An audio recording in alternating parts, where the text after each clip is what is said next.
விஞ்ஞானிகள் 3 ஐ அட்லாஸ் எனப்படும் ஒரு மர்மப் பொருள் நவம்பரில் பூமியை தாக்கலாம் என்று எச்சரிக்கிறார்கள். 3 ஐ அட்லஸ் என்பது புதிதாக கண்டறியப்பட்ட ஒரு விண்மீன் இடையேயான பொருள். இந்த மர்மப் பொருள் ஜூலை 1ஆம் தேதி கண்டறியப்பட்டது. இந்த அந்நிய விண்கலம் மணிக்கு 1,30,000 மைல்களுக்கும் அதிகமான வேகத்தில் நகர்கிறது.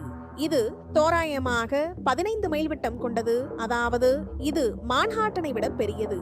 3 ஐ அட்லஸ் 2025 அக்டோபர் பிற்பகுதி அல்லது நவம்பர் மாத தொடக்கத்தில் சூரியனுக்கு மிக அருகில் வரும். ஆரம்பத்தில் இது ஒரு வால்மீனாக வகைப்படுத்தப்பட்டாலும் அதன் இயல்பு குறித்து பல கேள்விகள் எழுந்துள்ளன.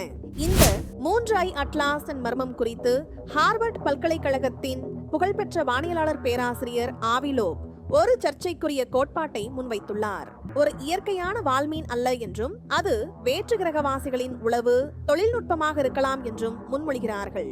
லோப் 3 ஐ அட்லாஸின் அசாதாரண சுற்றுப்பாதை மற்றும் மிக அதிக வேகமே இது ஒரு அறிவார்ந்த தோற்றம் கொண்டதாக இருக்கலாம் என்பதற்கான அறிகுறிகள் என்று கூறுகிறார்.